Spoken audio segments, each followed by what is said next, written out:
If anxiety, stress, or life's overwhelming demands have been holding you back, and you've been searching for a practical way to build true mental resilience, strength training might be just what you need. Today, I'm talking with Amanda Nigg, who rebuilt her life through lifting after losing everything in a devastating fire.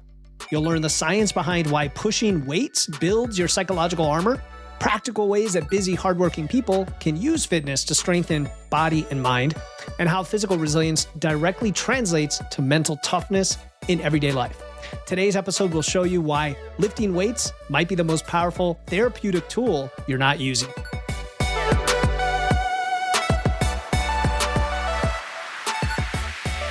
Welcome to Wits and Weights, the show that helps you build a strong, healthy physique using evidence, engineering, and efficiency. I'm your host, Philip Pape, and today I've invited on Amanda Nigg, aka the FarmFit Momma, to discuss the connection between strength training, which we all love, and mental toughness. Amanda is a certified personal trainer, nutrition coach, wellness expert who founded FarmFit Training after rebuilding her life through fitness following a devastating house fire in 2020. She's a busy farm wife and mother. She lives on a 114-year-old South Dakota farm and brings that unique experience to helping hardworking people develop physical and mental toughness through structured training and nutrition. Today, you're going to learn how doing physically hard things like lifting weights builds psychological resilience almost like nothing else, some strategies to manage stress and anxiety through lifting, and tips for building a routine that works for you to build that stronger body and mind. Amanda, welcome to the show. I love it. I love it. Thank you. Thanks for having me. I'm excited to be here. And we were chatting before we got on about, you can see a barn outside your door. You're in the agriculture industry. There's so much happening there. And even though I'm not a city boy, I'm in Connecticut. We live on 6 acres ourselves, with some trees. A lot of folks, may or may not relate to that lifestyle. But what I thought was cool about talking to you today is that kind of resilience and toughness that you might have from practical experience with the farming lifestyle, but also working with clients and what you've discovered through fitness. So to kick things off, I just want to ask you, what mental changes do happen when someone starts lifting weights? Oh my gosh, there's so many. A lot of people don't understand the interconnection between mental health and physical health. You really can't look at one or the other. When you're talking about physical fitness, your mental health is going to be right there. It's going to be impacted. It's going to be changed just by working on yourself. And a lot of people think, taking that time for myself, it's more like a selfish endeavor. And it really isn't, because you impact those around you in a positive manner by taking care of yourself. In the same token with mental health, you can't work on your mental health without tapping into your physical health. And so I think the biggest thing, especially in my industry, is, things are advancing as far as technology. They're coming out with self-drive tractors, believe it or not. We don't have one on our farm, but man, would I love one. But the cool thing is, as technology advances, what's not advancing in my industry is health and physical health. And we're talking physical and, mental health. And so it was one of those things where there's tons of amazing influencers. I hate that word, by the way, influencer. Just hate it. I'm like, if you're passionate about something, why do we have to label it as influencers? But that's a whole ball and egg. But as far as agriculture goes, there's tons of people out there that are bridging that gap between consumer and producer, which I'm also doing that as well. I'm really debunking those myths. But what wasn't present in our industry is somebody standing up for physical and mental health. And that's really where I focus on. I really want to be able to bridge that gap when it comes to physical and mental health for my industry. And a lot of people don't realize, agriculture is your backbone of the world. We're not just talking the US, it's the world. Without the food system, nobody would exist. We have those hobby farms, everybody. And don't get me wrong, I have my own garden that I'd like to dabble in and think I'm an advanced farmer when it comes to my own garden, even though weeds take it over. But with that being said, physical health and mental health is something that I'm super passionate about. And I love to keep educating myself. Just because I have the certifications doesn't mean I stop. I actually just purchased another certification off of NASM for sports nutrition. And so I'm starting to dabble into sports nutrition and youth as well. And so I'm always a student when it comes to learning and incorporating new practices that I can bring to the table. Love it. Yeah. Sports nutrition. Now you're talking my area. We definitely can chat about that. Yeah. No, cool. That's awesome. I mean, yeah, because it all works together, and it's the more you learn about each of these bits and get the education, the more you realize how it's all connected. It's all connected systemically, physiologically, and then even with your mind and with your the way we interact with our professions and our careers and other people. So what's interesting is you mentioned the ag industry, physical and mental health. What that made me think of was, so I'm in the engineering industry, and in manufacturing for years, there were always safety issues, right? And the more, like, even ergonomically, just having to bend over to do, fasten something together on an assembly line could cause back issues. And over the years, they've put in place more safeguards, for physical health. Mental health is definitely something that the whole world hasn't really talked a lot about until the last maybe decade or two maximum. I don't know if you agree with that. That's what I've observed. I would even say the last couple of years. Yeah. Last couple of years. True. Yeah, mental health wasn't talked about a lot. It was more of a stigma of, like, if you talked about it, like, you were weak, is how people kind of viewed mental health. And then ever since the C word, I don't know if I should say it here, but ever since 2020, like, a lot more people are opened about it. And case in point, my whole story is about it, and so it's a topic that is being brought out and talked about a lot more, which is really cool to see, because if you can talk about your mental health struggles, it actually shows how strong you are. It's not a weakness, it's a strength. And I think it's really cool how industries are starting to talk about it. And I would definitely say it's more prevalent in the last couple of years, believe it or not, in my opinion. And tell me more about that. Like, both, I would love to hear about in that industry, because we never talk about that industry on this show. So it's pretty cool. Like, what things have they what have they recognized and put in place? Because I'm sure there's some general lessons there for anybody. Well, I mean, in rural America, rural anywhere, and we're talking international as well, like, they're just, the services are very slim. It's not like I can go to a counselor. Like, I still have to drive 45 minutes to even a counselor, and when I was going through my struggles in 2020, like, so to give a little bit background of, yeah, please do. Yeah. Don't know me, is I actually graduated college as a radiation oncology therapist, so a medical degree. Like, I have that fixer personality. I love to fix things. And the reason I went into oncology is it was an industry that I really wanted to understand. And we're talking like 14 years ago. I just put a date on myself. I feel old now. But you're like 22. Come on. Oh, I wish. Let's say I look it. But, even a long time ago when I went into the oncology field, there was so much that people didn't understand in that industry. And that's what really drove me to it, because I wanted to understand it and be that fixer solution. And so later in my ventures, I ended up selling door-to-door insurance because, like, they threw me in pediatric oncology. And I'll be the first to tell you, like, fresh out of college, I wasn't ready for that industry. That is tough. Those people are saints that can stay in that industry. And so when I started selling insurance, I did door-to-door sales. And I learned a lot about myself in that process, because, like, door-to-door sales is the hardest type of sell that you will ever have to do. You have 5 seconds to make that first impression.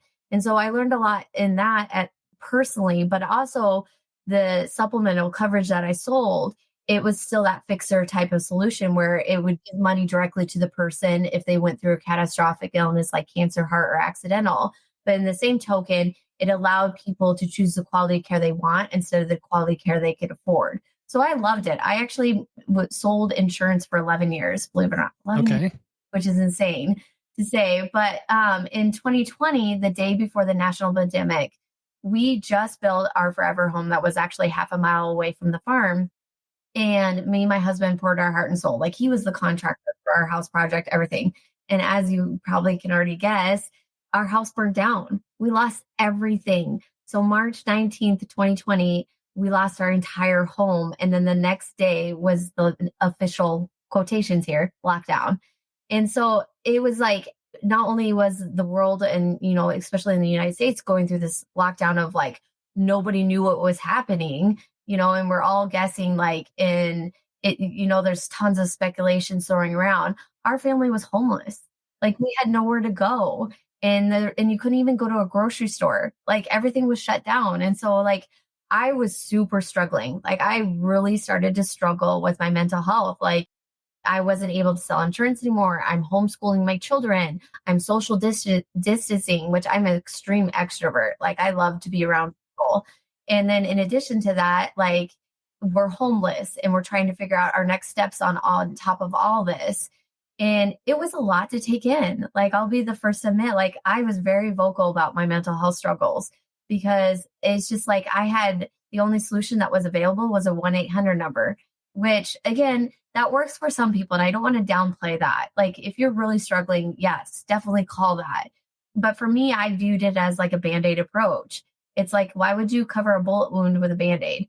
Because that you're talking to a complete stranger, dumping your emotions out. And then what happens when it happens again and you're struggling again? You're going to have to open that bullet wound back up, get all that information back out, and then try to work where you're going through in that moment.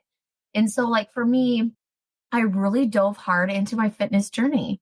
I started going to our junk pile. My husband would bring me random like junk pile tires. Like I'm covered in dirt, like just these junk pile tires. Cause like my gym was in our home and he knew how much I loved, taking that time for myself.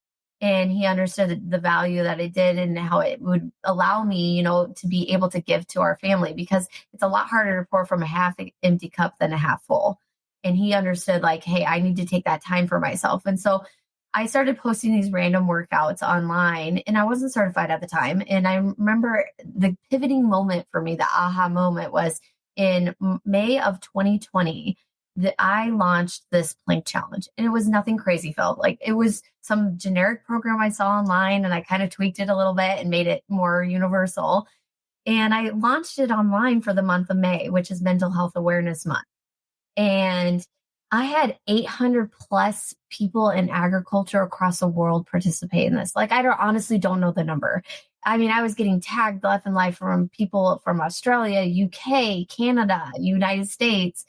And it really just opened my eyes. Like nobody's really tackling that physical and mental health component within this industry. And it was just like, I did a couple other challenges later that year, but it really lit my fire where I decided to go back to get me my personal training and nutrition. It was where I started. And I officially opened the doors to FarmFit training February 5th of 2021. Because it was like, if nobody's going to do this, I want to be that change. I want to give individuals a solution to where they have a space. If they were like me, that wouldn't call that number. Yeah. You wanted to be that change, and you did that, sounds like, in less than a year. 10 months.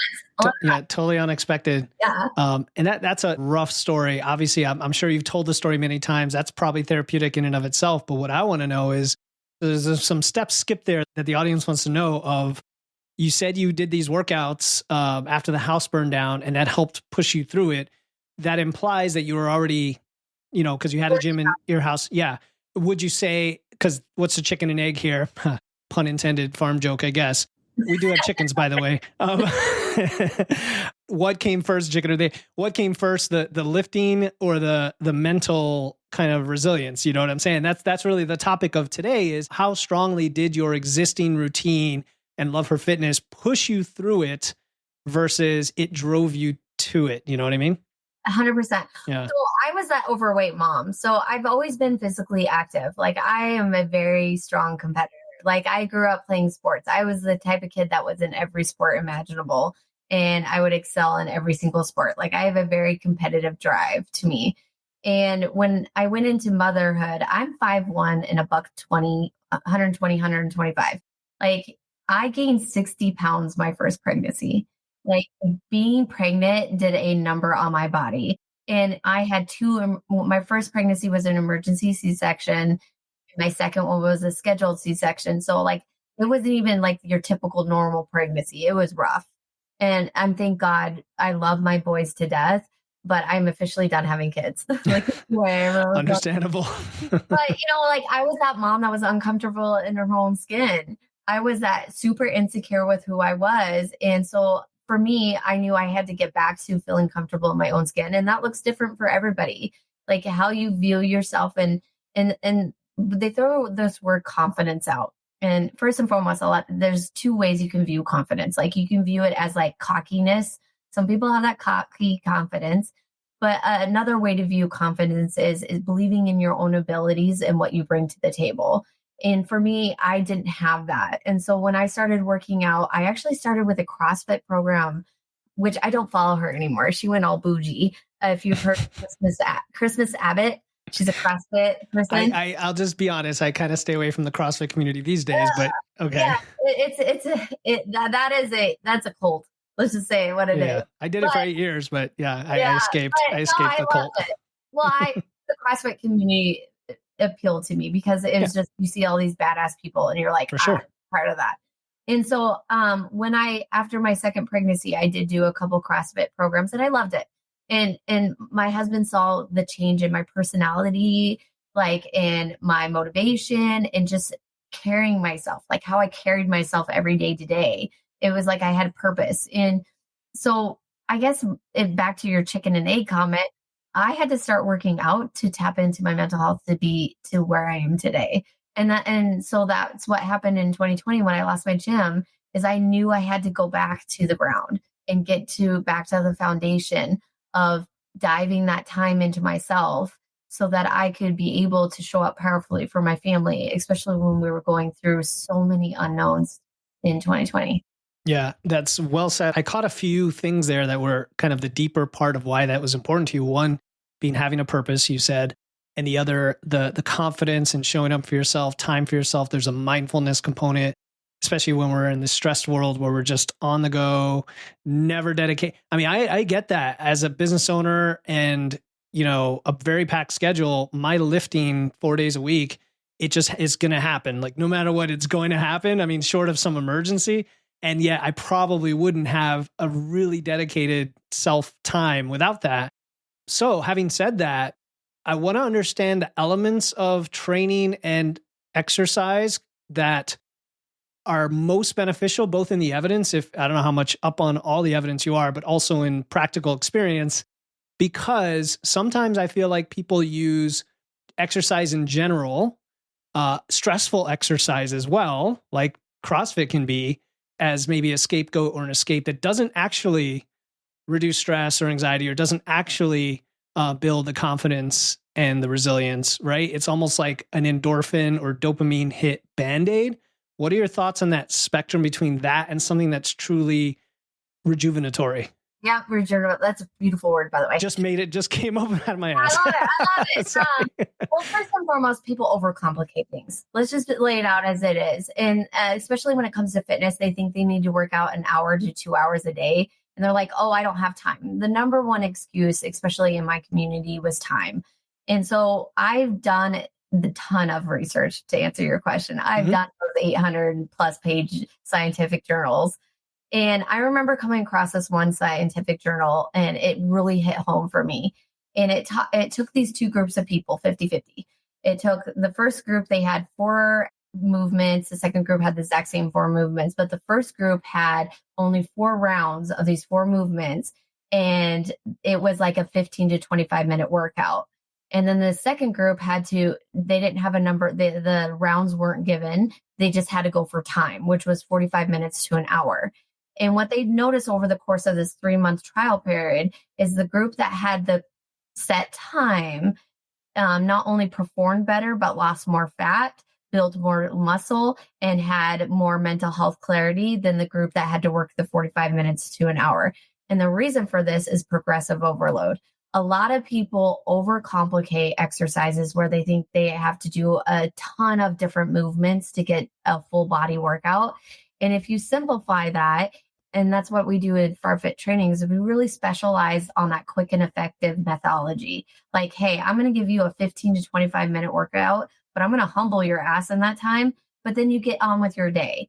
And so like the biggest thing, especially out there in this industry, and you can probably contest to this, is people make excuses because they're afraid of getting started, or they use time as an excuse. Like, I don't have the time to invest in myself right now because I don't want to make that time, is what it boils down to. And so it was one of those things where that scientific journal was super eye-opening to me, where it was just like, okay, if I'm going to create something, it's got to be quick and effective. We have to teach how to do progressive overload correctly. And we have to really educate people that you don't need a lot of equipment. Like you can use a tire or a tractor weight. Like you don't have to have this big fancy gym, or if you have access to a gym, great.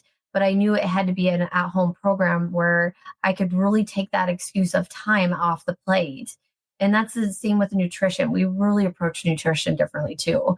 And so it's just like, I really wanted to hone in on both of those and create something that was sustainable, that where individuals could show up for themselves and put in the work, but it could be a part of their everyday life. You're using all the keywords that I love, Amanda: sustainable, time efficient, progressive overload.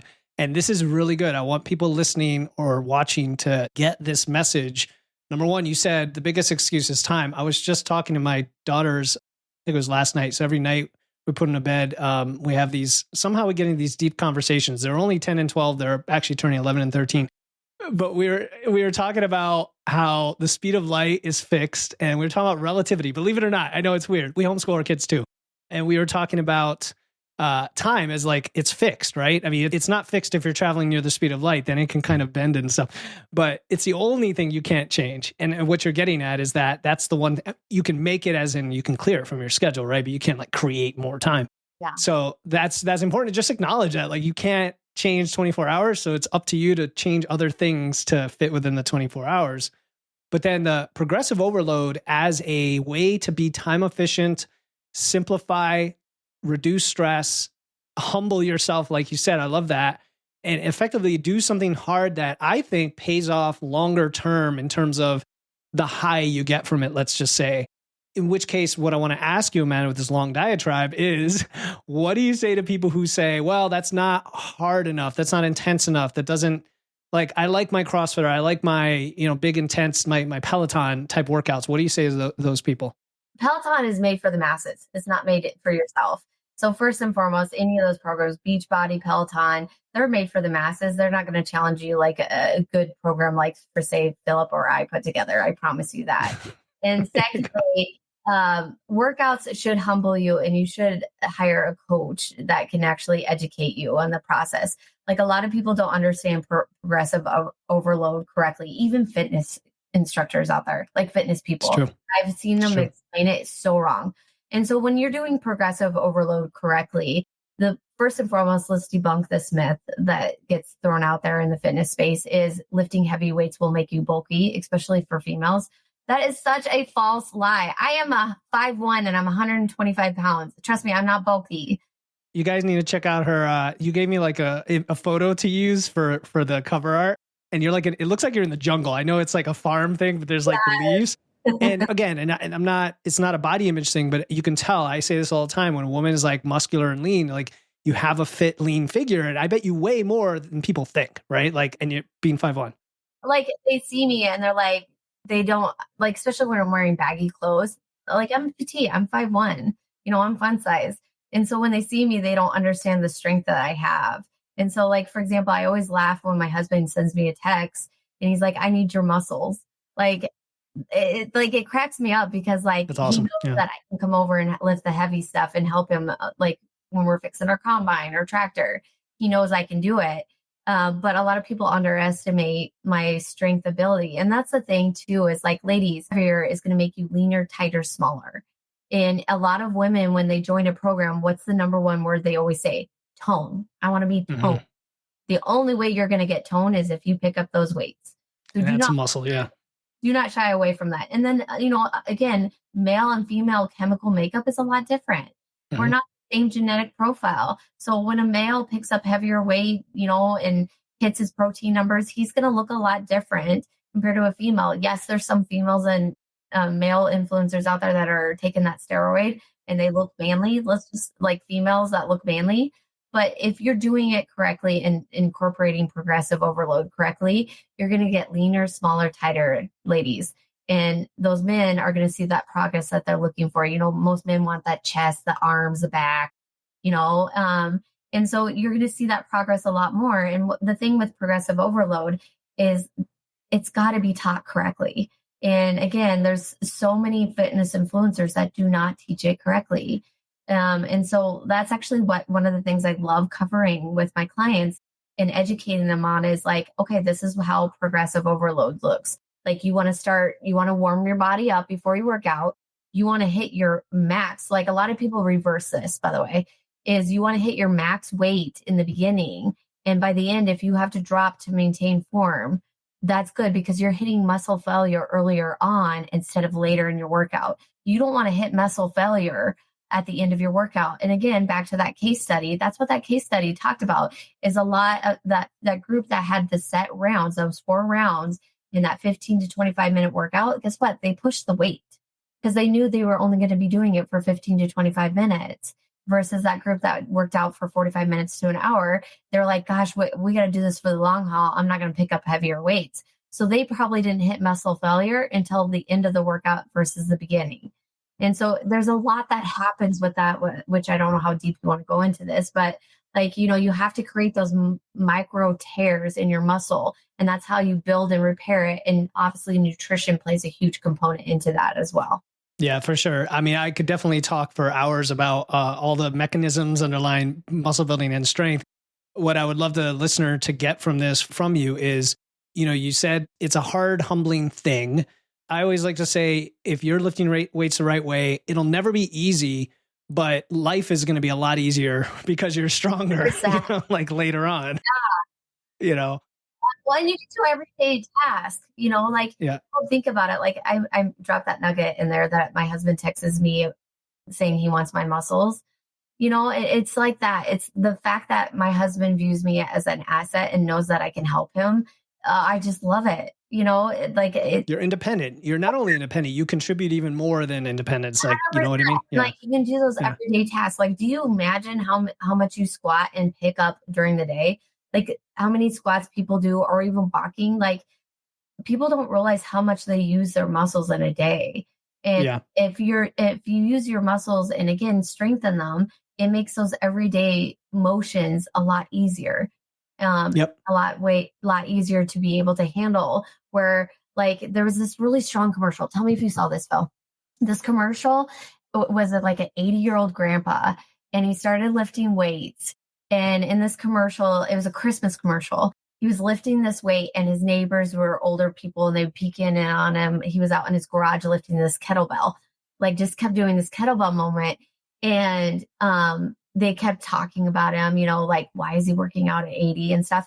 Well, at the end, the reason why he was working out is he wanted to be able to lift his granddaughter to put the star on the tree. Yeah, I've seen that one. That's a good one. And, the point of that one, super powerful, first and foremost, but the huge point there is a lot of people are not going to understand the things that you do.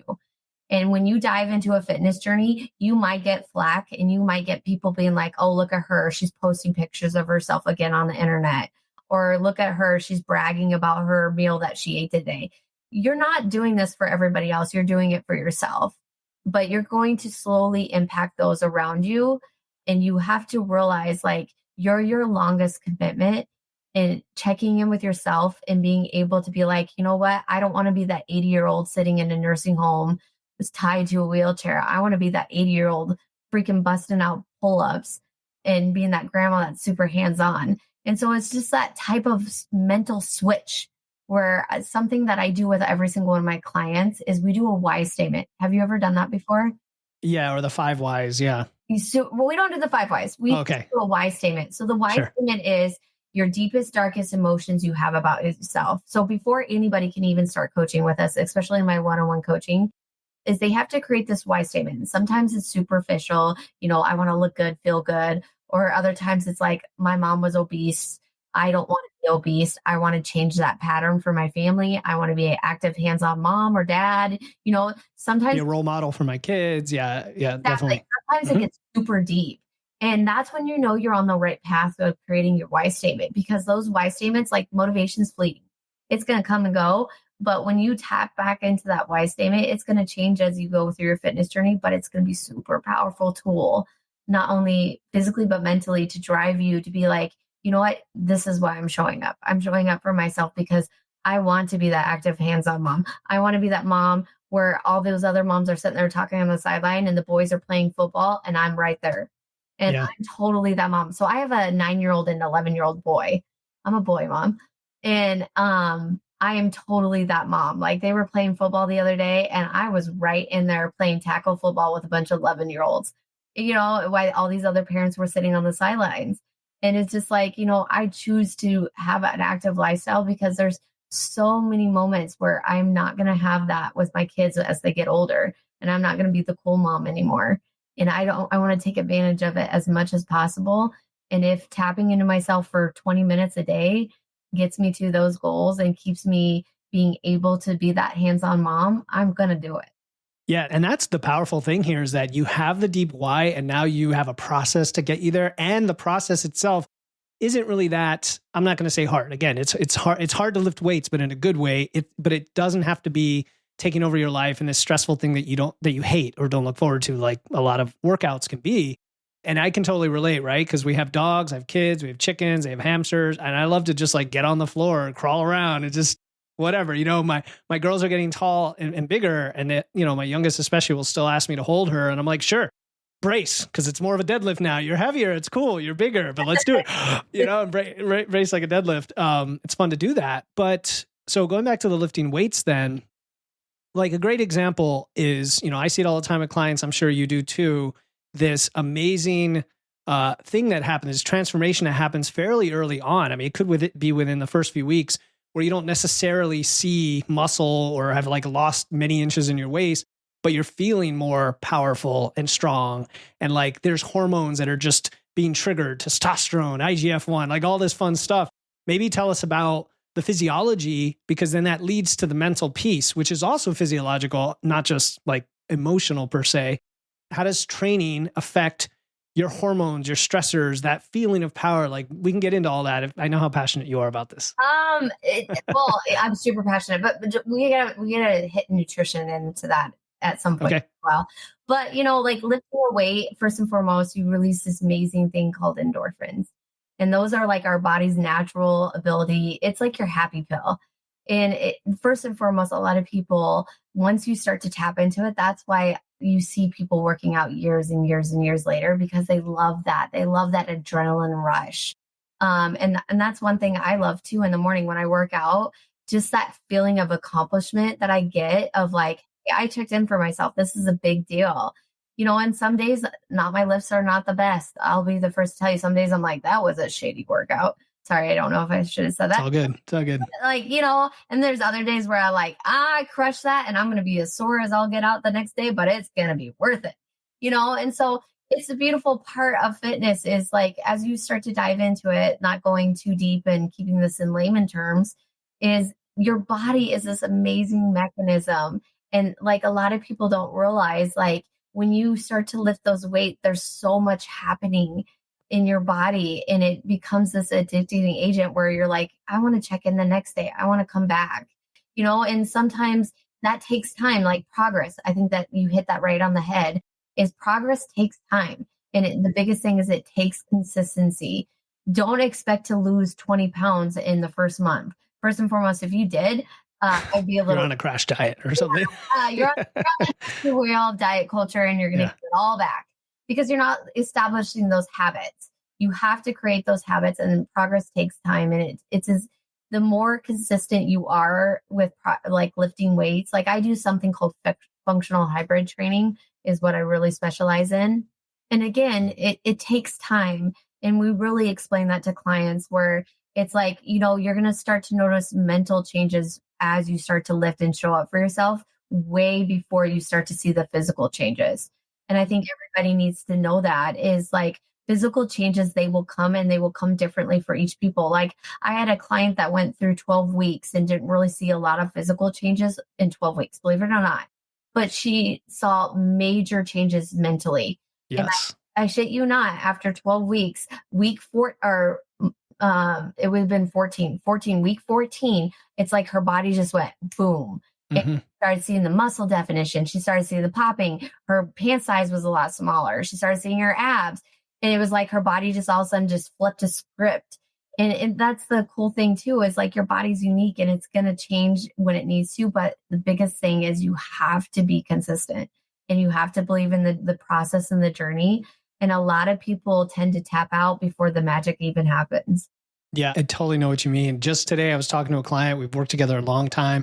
She's going to go on her own. That's usually what I want, is for Oh, someone to fire me. But at the same time, I'm like sad. And we look back at her data, and there was a time early on where her scale weight basically stayed exactly the same, and she dropped like 4.5% body fat. But we looked at her check-ins back then, and it was like all of these mental things. It was like, oh my gosh, I'm doing something I've never done before. Oh my goodness. Like, and yeah, clothes are fitting better and whatnot, but it's this accomplishment, win, win, win, whether it is endorphins and dopamine, and also just seeing, the data as well, all of it comes together. It's really empowering. And you're right. Like, men and women will respond differently. It'll be based on your nutrition, based on how you hold on to maybe fluid. If you're getting super like strong and jacked quickly, that could actually cause you to gain weight, right? Like, and and kind of offset, right? and So plateau. A lot yeah, of people plateau, and then again, yeah, once they plateau, they're not doing the training right, because you should never plateau sure, if you're doing it correctly. sure. Yeah. Absolutely. So then you mentioned consistency several times, and there's all these words that get thrown out: consistency, motivation, willpower, discipline. Did I say discipline? And you also mentioned time and hardworking people who are super busy. And I can't imagine, like, farming, for example, always seemed to me like a very hard scrabble, tough, kind of lifestyle when it comes to finding that time. So how do you do it all? Like, how do you not make excuses when life's going to be chaotic? It's going to be busy. How do you prioritize that? Well, for me personally, are you talking clients? Because me personally, I just know that if I don't order for me to give to others. And so I mentioned that earlier, and I don't know if you caught that nugget, is I mentioned the glass half full, half empty, thrown around a lot. Like, it's a lot harder to pour from a half empty cup than a half full. And that's super powerful. Like, if you think about it, like when you show up for yourself, you have the ability to give to others because you checked in with yourself. And again, it's not being selfish. It's realizing, hey, if I don't check a little time, how am I able to give to my family? My husband's super busy on our farm. We're just gearing up for planting season. I have 2 boys that are super busy and ton of sports. They're very active little men. And it's just like, I know as a mother, like, I can't give to them until I give to myself. And that doesn't mean I'm being selfish. It just means I want to be a good mother, and I want to show them and lead by an example. And so when people say they don't have the time or come with those excuses, like, how do I juggle it all? Is I get up at 5 a.m. I'll be honest. Like, I don't have to use an alarm clock. My body just wakes up, and my boys know it. Like, so on the weekends, it seems like they love to wake up super early, and during the week, it's a struggle to get them out the door to school. Of course. But on weekends, like, they'll mosey up at 5:30, and like sometimes they'll join me in my workout, or other times they'll sit there and watch me and have a conversation while I'm working out. And I cherish those moments because I know I'm showing them how to take care of their body. And I love having my boys join me in the kitchen. Like, they'll make snacks with me. They'll pipe in and make dinners with me. I actually have a recipe I'm dropping tomorrow that my youngest made with me. And it's just so cool to teach them and educate them how to feel their body, because I was one of those people that came from a mother that was always on the hamster wheel of diet culture. Like, my mom right now is taking Ozempic, which, don't get me started on that. Not a fan. But, like, she's always looking for those quick fixes. And same with my sister. And I didn't want that. I wanted to show them, like, hey, let's do this the correct way. Let me show you how to, like, be physically fit, but also let's dive into nutrition. Let me educate you about nutrition and feeling your body and what it does to your body. And it's such cool opportunities that I have with my children where I get to educate the way. And it's so cool because then I use those moments and I bring it to our community. In my space, FarmFit training is like, it's not just me having those moments. It's a ton of my clients. Like, we have a community group chat in my app, and I'll have clients post pictures of them working out with their kids at 5 a.m. Or some of my farmers prefer to work out at the end of the day, and they'll post it. Or I have farmers attend. We do something called FarmCast once a month, where I do like educational hour-long educationals, and they'll be in the tractor listening to me. And it's just like, we're a unique industry. But again, if your why is strong enough, the rest, it will fit into your life exactly how it doesn't need to be complicated. Yeah. And it's super simple to say that, but it takes work. It takes work. Yeah, of course. Yeah, absolutely. It takes getting over that initial hump, and then like you said, if it's a deep enough reason you're doing it, it's almost inevitable. And then eventually you get to the point where you couldn't imagine not doing. You're finding a way, like, I need to train. Like, how do I make it happen? Too, like, make it fun. Yeah. Make it fun. Absolutely. 100% make it fun. Like, if you're working out, like, right now we're doing a step challenge for my community, and I wrote my boys in it. My son has an Apple Watch. He doesn't have a phone, but he has an Apple Watch, and he competes with me on steps. Like, make it fun. That's the biggest thing, is like, this should be something that you look forward to, and it is fun, and something about checking in with yourself. And so I think a lot of people make it not fun, and that's why they check out so early, because they view it more as like a task I have to get done, instead of being like, I get the opportunity to do this. Agreed. Like, I get to be able to move my body. I get to be able to feel my body. And when you view it that way, just the way you talk about it and your language around it, it's going to impact, and it's going to switch your whole mental health side of things on how you view what you're doing for yourself. Yeah, I agree. I just did squats today, and I'll tell you, Amanda, that's the one compound lift that has always been mentally hardest for me, right? Because it's just I'll call it weakest of all the lifts. And I know I'm not going to say I have to do it. I know I want to do it because I'm progressing it, and I have a training program, and it's been giving me great results. And so that leads me to ask you this, is that while you can make things as fun as you can, there is an aspect of discomfort when we talk about progressive overload that you have to face. And how do people handle that initially? And then that's part of training your mind, isn't it? And that's part of the resilience that you get out of it. What are your thoughts on that piece of it? Like the actual hard part of a really heavy squat or deadlift? Well, mine's pull-ups, by the way. I hate. Okay, pull-ups. Oh, you hate them. Okay. I'm not a fan, but everybody has to start somewhere. You have to start somewhere. When I first started pull-ups, like, I love push-ups, which is really weird. Like, push-ups are my jam, and burpees. I love push-up and burpees. But when you tell me I have to pull myself up on a bar, I struggle, because it's just like, it's a whole different beast for me, myself. And so you have to be willing to get uncomfortable to grow. And if you're not willing to be uncomfortable to grow, you will never grow. And so when you get to certain things that you don't necessarily enjoy, just look at it as like, I am growing here. I have the opportunity to grow here. It's going to get better. I'm eventually going to start lifting heavier weights. I'm eventually, like, a lot of women struggle with push-ups, for example. It's just not their favorite thing. And again, you have to be willing to be uncomfortable to be able to grow. And so what I tell my ladies is, your push-up might not look the best right now. Watch the video, pay attention to the cues that I give you. Send me videos if you want me to look and critique your form. But you have to still show up for yourself and still put in the work. Because anytime you want to grow as an individual, you have to be willing to do the uncomfortableness to get through that. And I can relate that to, like, public speaking. I never thought I would be on stages public speaking about physical and mental health for agriculture at, like, ag events. Not my cup of tea.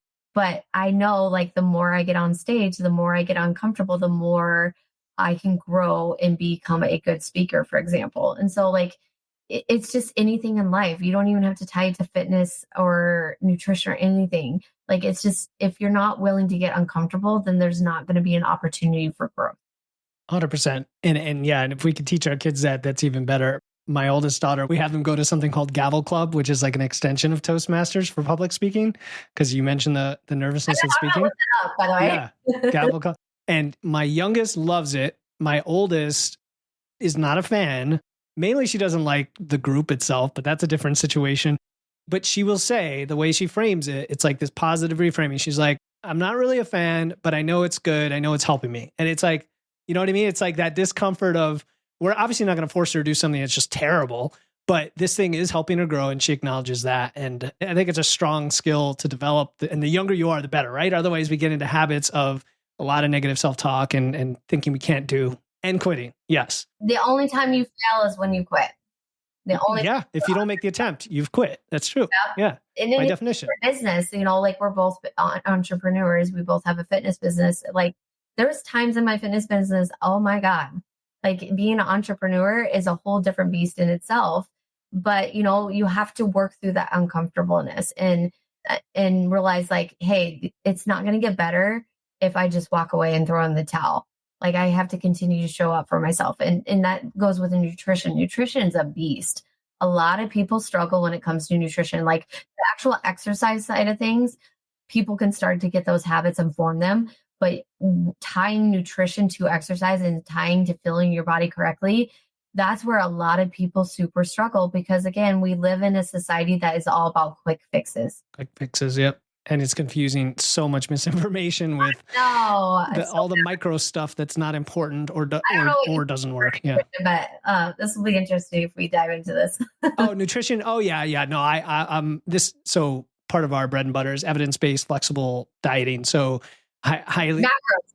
Yeah. Macros and, covering your micronutrients with a balanced whole foods based approach where you can fit in indulgences. And as long as you're fueling your body and getting enough carbs and not training fasted, that's one thing. I don't know if you agree on that one, but that's generally what I like to recommend. I'm not an intermittent fasted girl. So we're actually on the same page. So yeah. Good. About that, because that's super important to talk about. Yep. It's like, I am a huge anti-intermittent fasting. If you're feeling your body correctly, there's no need to fast, first and foremost.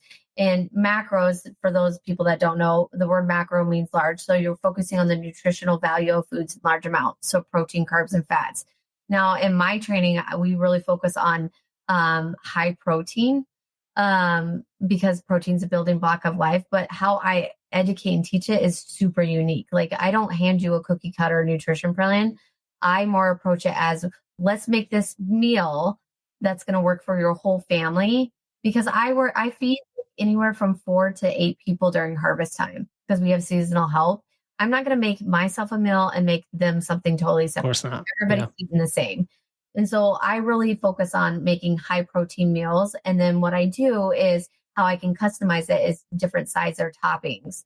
And that's how I hit my macros. And so it's more like sustainable. But with that being said, oh yeah, if there's an Oreo on the counter, I'm totally going to have it. Oreos, yeah. I'm all about dipped in milk. I'm all about flexibility. Like we drink whole milk in my household because first and foremost, there's so many amazing benefits from whole milk. But love whole milk. Yeah. That's the thing is like a lot of people are just not educated properly on nutrients, and they feel like, oh, if I have a little Oreo, there goes my whole nutrition. No, it's about building a better relationship with food. And a lot of people are emotionally attached to food, and that's why they struggle. And correct me wrong, Phil, but I would take somebody that is obese in a program over somebody that's an undereater, because those undereaters is mental health. It's much tougher, and they might have disordered eating in the past and everything. And overweight or people who are obese have a lot of energy to start with too, and they will make a lot of progress when they start training. Yeah, because when you take someone that's an undereater, you can't even address nutrition without really working hard with them on viewing food as fuel. Yeah. And the crazy thing is I actually had a couple dietitians go through my program that were anorexic. And that was super hard. I'm like, wait, you're a dietitian teaching nutrition to people and you're anorexic. Like it was a hard struggle with them. But, they came out great and they actually started seeing muscle, and it turned out great. But it was really, that mental health was super hard to work with through that, because it's just like they didn't view food as fuel. It was like a negative notation to them. Shout out to Felipe. I know Felipe for a long time, and I know how passionate he is about healthy eating and body strength. And that's why I chose him to be my coach. I was no stranger to dieting and body training, but I always struggled to do it sustainably. Philip helped me prioritize my goals with evidence-based recommendations while not overstressing my body and not feeling like I'm starving. In 6 months, I lost 45 pounds without drastically changing the foods I enjoy, but now I have a more balanced diet. I weight train consistently, but most importantly, I do it sustainably. If a scientifically sound, healthy diet and a lean, strong body is what you're looking for, Philip Pape is your guy. Let me ask, when they started moving more or lifting or whatever program you had them on, did that tie into a better relationship with food just on itself, or over time? When they first started, they couldn't even lift 5 pounds because they didn't have the weak. Yeah. They were super weak. Yep. And so we really had to hit the nutrition side of things and the mental health and the coaching. Like and really tap into that. So I am actually certified in psychology. Okay. And like we had to really tap into that first before we could even uncover and get them doing progressive overload and any of that talk. And so it was hard, but it was so worth it because now they look fabulous. And it makes me feel better because they're the ones that are legit dietitians. They're out there working at medical facilities. And it's like, how could you have spent all these years being a dietitian? I know what you mean. There's definitely a lot of dichotomies like that. Like I've had coaches who coach their nutrition coaches and they seek me out because it's almost a form of education. They're seeking a better education with you, I think, is ultimately, even though it's for themselves, it also is for how they can help people. So you probably just helped at least 2 people and then everyone else they helped in the future. So worth it. Which is fun. I'll still on my strategy. Yeah. Go for it. Yeah, for sure. Yeah, because it's not about the information. It's really about the support, accountability, finding what works for you. So wait, you said psychology. That's an interesting one because I'm wondering from a psychological perspective, when we talk about some common things today, like anxiety, a lot of people seem to have anxiety. Again, I don't know how clinically diagnosed that is, or if it's just people talking about it. Like we said, people talking about it. A lot of people are overwhelmed, highly stressed. Like where does training and where does strength, where does nutrition fit into that as potentially a protocol for it? Without any other variables changing, let's say. I know we're not talking about somebody who needs like some deep mental health or psycho. You know what I'm saying? Psychology teacher is through ICF. Have you heard of that? International Coach Federation. It sounds familiar. Yeah. Yeah, it's one of the highest standards of certifications you could get. And the reason I got that, and I'm actually continue working on it. I'm working on neurologistic programming master and practitioner as we speak. Oh, NLP. Yeah.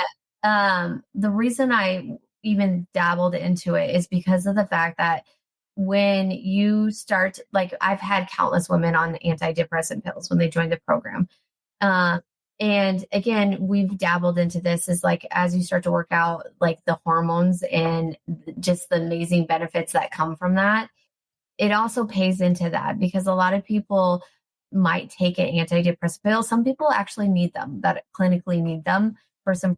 I'm not like if you clinically need it, that's a whole different part. But if you take it because was subscribed, and first and foremost, I hope every doctor is talking to everybody about nutrition and exercise before they subscribe a pill, which is not the case.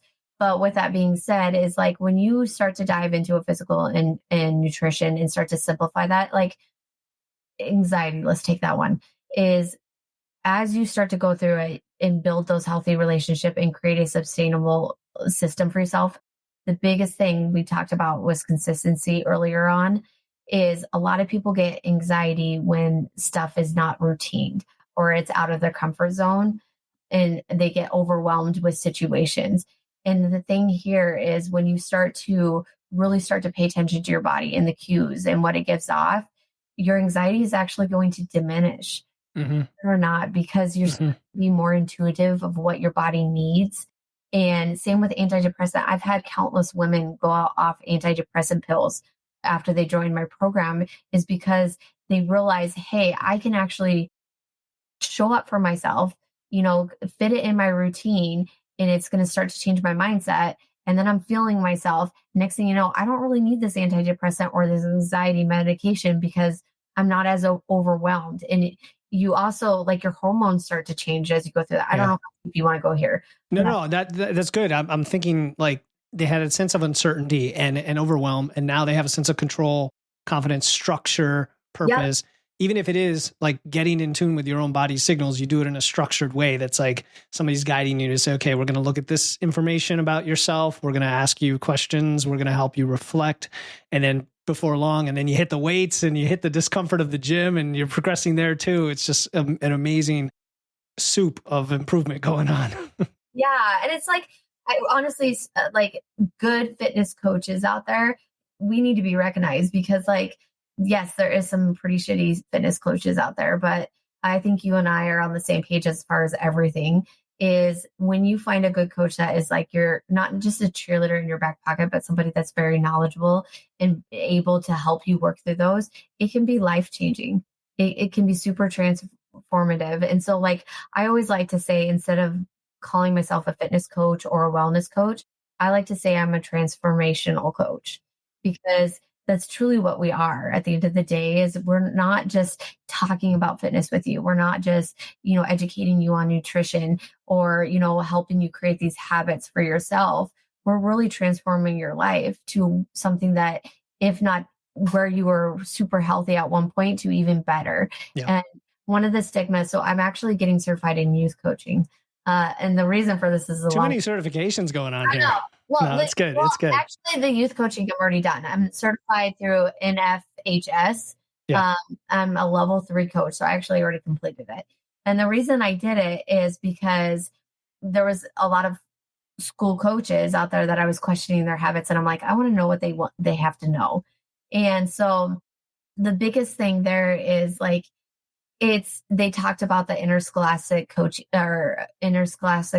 which is like your student at top and then your parent and your coach are equal, and how they all need to work together as a triangle. Mm-hmm. And I loved it. And it just made me really eye-opening to the coaching around our area. Is a lot of those coaches don't do that. They're all about the W. And especially in like 6th grade, it shouldn't be about the W. It should be about developing that foundation and getting them excited to be able to be a part of that sport and move their body. And so that's why I went down that rabbit hole and got that certification, which I'm already— Good for you. Good for you, because there's like child abuse going on in some of these coaching practices with kids. All about the W, like and that's losing weight for wrestlers who are teenagers, like all this stuff. Yeah, I totally agree. You need to have that systems-based and team-based approach to help the athlete as a person, for sure. Yeah. But I'll be the first to tell you, I'm not part of the status quo over here. So they don't. No, it's okay. We're all trying to break the mold. Yeah.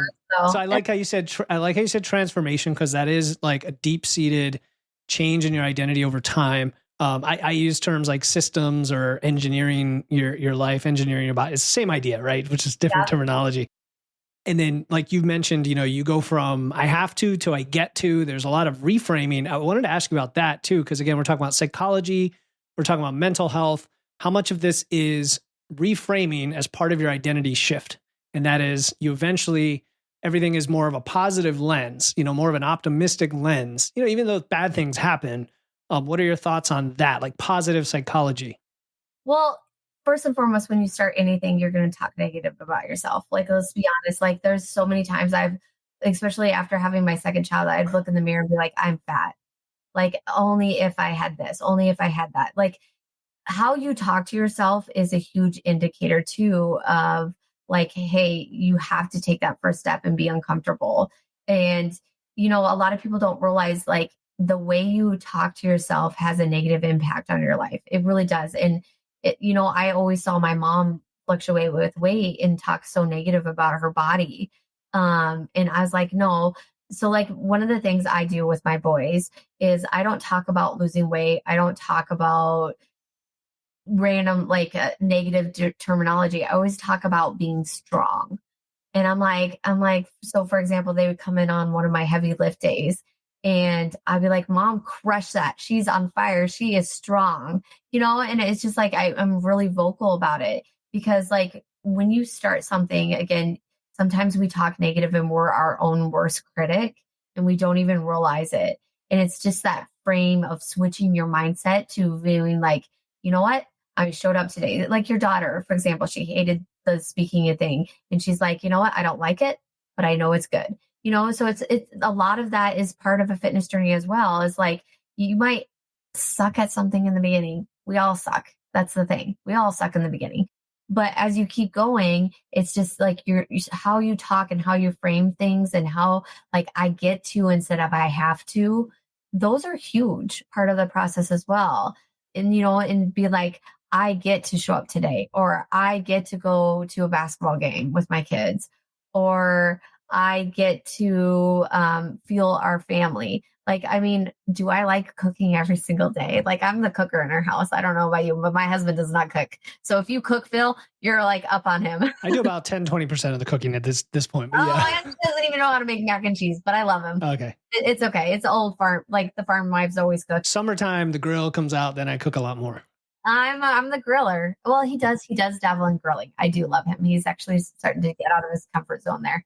But like, that's the thing is like there was times like when my boys were younger, I'm like, oh, I got to cook again, or, here we go again. And now it's like, I get to, I like enjoy it. I'm like, I'm cooking something that's nutritious for my whole family. Like I get to buy these ingredients to make this really yummy dish that I know they're going to love. Like yesterday, me and my youngest just made these really awesome nut bars that I'll be posting tomorrow. And it was so fun to make it with him and like show him how to cook. And so it's just like, I take those opportunities and I'm like, hey, I can teach my boys how to cook. And like, I get this opportunity to teach how to fill their bodies. And so it's just like, going back to your question, I long-winded that, but just changing your mindset of how you speak to yourself is huge. Instead of saying I have to, say I get to. Yeah. And that will be a huge difference in your life. That is a simple one right there, applied to everything. There's somebody in our group program, she calls me a positivity bully because I would do that with her early on. She would say things like that, talking bad about herself. And I say, how about we reframe this? How about this? How does this sound? And now she's an expert. It's like a skill, you develop, and now she's the one helping others. So we love to see that. Do you have time for like 3 rapid fire questions? Go for it. Okay. Favorite lift? Favorite lift? I'm a booty girl. I love Bulgarian squats or deadlift. Bulgarian split squat. That's like hated across the world. That's good for you. I love bootylicious booty. And those are my 2 favorite lifts. Like if I had to pick one or the other, seriously, I couldn't pick between the 2 of them. And the deadlift is great. You like conventional or sumo? What's your flavor? RDL. RDLs. Okay, great. Good for the hammies too. Yeah. Awesome. What is, so walking or cardio? I am not a cardio person, so I'm going to go for it. I'm not either. I am 100% weight training, which is crazy because in college, I was so a cardio person. Like I ran a half marathon. I bet, because you did CrossFit. That computes. I used to be a hardcore runner. I did create a 12-week running program, but I'm going to test it out before I make it public. But and my son's in cross country, so I am certified as a running coach, by the way. I am getting back into running. Interesting. If you had to tell me like walk on the treadmill 15 minutes or for 20 minutes at 15 incline with a weighted vest, I will hands down do that over running miles. I hear you. I've just got into sprinting myself, but I do not like running. Better than running. Hey, that's better than long distance running. I'm there. Yeah. And the last one is, what do you tell yourself during a hard lift? Oh gosh. Actually, I listen to meditation music when I lift. As crazy as that sounds. Like the Tibetan, chimes and stuff like that? No, I have meditation music that I have on my, I used to listen to music like heavy, hardcore, heavy metal. And this year I switched to listening to audiobooks or meditation music. And I can't tell you, it's the most amazing thing ever. I don't know. It's just like the nuggets you grab from listening to an audiobook when you lift. I know some people are thinking I'm nuts right now. I listen to podcasts when I lift. It's not. I'm telling you, it's the time that I get. But when I tell myself on heavy lift is one more. You got one more. Cool. Keep pushing yourself. You can do one more. Now I'll do 2 more. I just especially on ARP training, as many reps as possible, on a HIIT training day. Yes.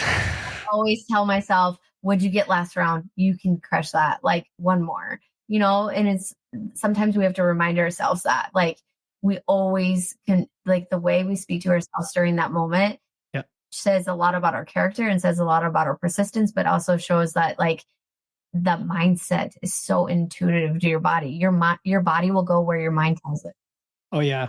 Your body has far more capacity than your mind usually allows. And if you allow it, it can outperform more than you imagine. And it's funny, there's 2 different types of hard I always think about when it comes to heavy lift. It's either volume work where it's the reps or it's heavy and you don't have a lot of reps, but now each one is just this massive undertaking, right? So either one. This morning I did volume work and just like you're saying, I did 10 sets of 3 squat, but they were fairly submaximal, but by or not 10, but 6 sets. And by rep 5, I'm my quads are telling me, can I really do this? Of course you can do it. Just, you got to do it, Yeah. Yep. Yeah. Cool. Your mind, if your mind's set in stone, your body will go where your mind tells it. Really, you can do anything as long as you could believe in yourself. It is true. It's like a trite thing we say, but it is 100% true. And you gotta believe it. All right. So I know we covered a lot of different things. There's probably a lot we didn't cover, but is there anything you wish I had asked? Oh my gosh, we covered a ton. I don't think so. If anybody's ever interested in my story, they can obviously find me. But I mean, if they want to know about agriculture, I mean, I'm an open book. All right. So you kind of alluded to where people could find or what you provide, but where can they find you so I can throw that in the show notes? Awesome. Well, first, thank you for letting me get on.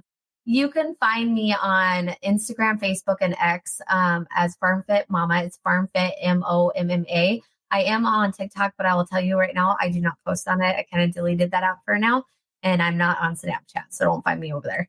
And my business page is FarmFit Training, and it's all on all those same platforms, Instagram, Facebook, and X. And then I also have a website. Go check that out. It's farmfitmomma.com. All right. We'll throw those in the show notes for sure. Thank you so much, Amanda, for coming on. This was fun. Appreciate you taking your time. Yeah, thank you for having me on. I really appreciate it.